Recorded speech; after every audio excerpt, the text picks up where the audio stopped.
북구가 면적은 두 번째인데 인구는 제일 많습니다. 그리고 북구는 도시 중심축이 광산구로 동구에서 서구 광산구로 이동하면서 북구는 굉장히 심각한 두 가지 문제를 안고 있습니다. 하나는 공동화 현상이 광주에서 가장 심각하게 되고 있고요. 두 번째는 복지와 가밀함에 따라서 복지 수요가 너무 커가지고 그 큰 것에 의해서 다른 주민의 삶의 질이 향상에 떨어지고 있습니다. 그래서 저는 가장 크게 중요하게 여기는 것은 북구의 불균형적 발전의 원인이 되고 있는 복지 과밀을 어떻게 해소할 것인가에 대한 문제를 해결하고 싶고요. 두 번째로는 광주역이 있으면서 광주역 부근의 마을들과 동네들이 굉장히 공동화 현상이 심각합니다. 이것이 계속 악순환이 되고 있는데 이런 문제를 해결해 보고 싶은 욕심이 많습니다. 그럼 그 해결의 방안을 제시하는. 첫 번째는 복지 문제를 좀 들어서 말씀드리자면 복지가 광주에 연구임대 아파트 단지가 10개가 있는데요. 북구가 5개가 있습니다. 나라와 정부가 지방정부가 필요해서 북구에다 집중시켜 놨는데 역으로 빈곤의 악순환과 사회복지 수요층이 많은 것을 북구에만 책임을 토탈 맡겨놨기 때문에 갈수록 전국에서 1, 2위권으로 복지 수요가 과밀하고 있죠. 즉 다시 말하면 북구 예산 1조 600억, 700억 중에서 7, 80%가 복지 수요가 필요하다는 것입니다.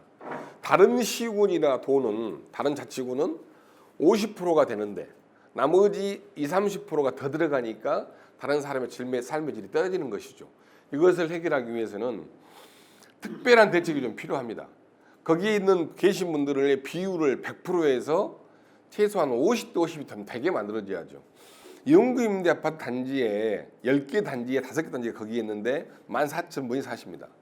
14,000분 중에서 전부 다 어려운 분들만 채워놓으면 안 되죠.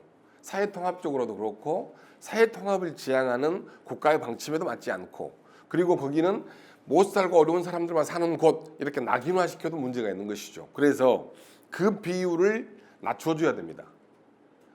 낮춰준다는 이야기는 저 같은 사람도 살 수 있고 청년들도 살 수 있어야 되죠.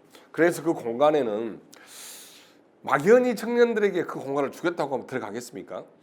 신혼부부가 살게 하겠다고 가면 들어가겠습니까?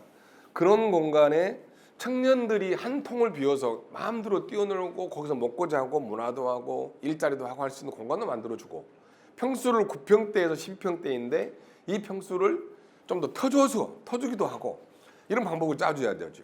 그럼 거기에 대한 예산은 어떻게? 그러니까 잠깐만요. 두 번째 이야기를 할게요. 두 번째는 이미 독일이나 프랑스에는 그렇게 복지 과밀이 많은 지역에 대해서는 법으로 특별 대우를 해줍니다. 법으로. 우리나라에는 법이 없어요. 그래서 법을 만들어야 되겠죠.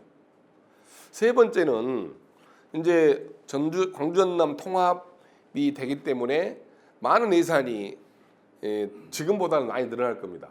그리고 자치시가 될 확률이 저는 크다고 봐요. 지금 우리가 생각하는 북구보다는 훨씬 더 크고 방대하게 커질 겁니다. 예산 규모도 커지고. 그래서 그 문제는 특별시가 되면 그에 따른 예산을 가지고도 충분히 이 문제를 해결할 수 있다 보는 것이고요. 방금 말씀하신 첫 번째 문제의 예산의 문제는 국가 방침으로 해야 되는 겁니다. 구가 할 문제가 아니고. 그리고 방침으로 가장 거기를 채우는 순위가 1순위가 힘들고 어려운 분들을 딱 정해놨거든요. 예전에는 어떻게 됐냐? 예전에는 주암댐에 실향민들이 오기도 살기도 했고 북한에서 온 이주민들도 살기도 했고 저같이 청년도 살았고 저도 거기 살았거든요. 그런데 제가 나옴으로 해서 누구로 채워지냐면 또 가난하고 독거노인이거나 장애인으로만 채워진가 그런 문제가 생기는 겁니다. 이 문제를 근본적으로 해야 한다는 이야기죠. 그리고 국가 방침은 더 이상 힘들고 어려운 분들을 한 군데에 모아가지고 하는 것은 이제 더 이상 그렇게 되면 안 됩니다. 이분들 쪼개놔. 그래서 해결 문제이다. 저는 그렇게 생각합니다. 거기에 그 이야기를 드리자면 첫 번째 질문했던 내용의 이야기를 드리죠. 청년과 신혼부부가 당연히 안 들어가죠. 구조가 안 좋은데 들어가겠습니까? 교육 조건도 안 좋고 열악한데 또 아이를 키우려면 어려운 초등학교를 보내야 되는데 그런 문제까지 종합적으로 고민을 해야 되는 것이죠. 즉 청년들의 공간을 거기에 이제 뭐 예를 들어 10개 단지가 있다고 하면 2-3개 단지 정도는 완전 타가지고 청년들에게 거기 총으로 제공해 보자는 겁니다. 그러면 어떤 변화가 올까요? 청년들이 거기서 놀고 먹고 자고 문화도 만들고 뭘 많이 할 겁니다. 그리고 거기 분리되는 공간이 100평, 200평 있다고 하면 그게 문화 공간을 만들 수도 있을 것이고 뭐 할 것입니다. 또한 그렇게 변화함에 따라서 계속 여기는 홀로 어려운 사람들만 살고 나이 드신 분들만 살고 이렇게 하는 구조가 바뀌어지면서 청년들도 필요하면 있을 것이고 또 저 같은 사람 들어갈 수 있을 것이고 그런 공간을 구평으로만 하지 말자는 이야기죠. 필요하면 우아래도 트기도 하고 필요하면 넓히기도 하고 19평짜리를 18평 넓히기도 하고 해서 그런 사람들이 들어오게 하는 것은 이건 제 개인적인 문제뿐만 아니라 대한민국의 주택공사나 국토교통위가 이 문제를 어떻게 고민할 것은 지대하게 관심과 고민을 하고 있습니다. 예전의 방침은 모아놓은 것이었지만 지금 어떻게 사회통합을 시킬 것인가에 대한 과제를 갖고 있기 때문에 다른 문제라고 생각하고요. 두 번째 질문하신 문제는 북구는 옛날에는 자치, 교육, 문화 1번지였습니다. 지금은 자치는 광산구에 뺏겼고 문화는 동구에 뺏겼고 교육은 남구에 뺏겼습니다. 뺏겼다고 하는 것을 그렇게 선호하고 있다는 이야기죠. 그런데요. 북구는 대학이 7개가 있습니다. 고등학교가 21개 있습니다. 중학교가 28개 있습니다. 초등학교가 45개 있어요. 그런데 교육대학교 학생들이 교육을 위해서 골목과 마을 속에 들어가서 학생들이 교육을 논의하지 않죠. 다시 말하면 대학과 지방정부와 지역사회가 밀접하지 않았다는 이야기입니다. 지금은 국가적인 방침이나 세계적인 방침이 대학이 지역사회에 깊이 개입하는 겁니다.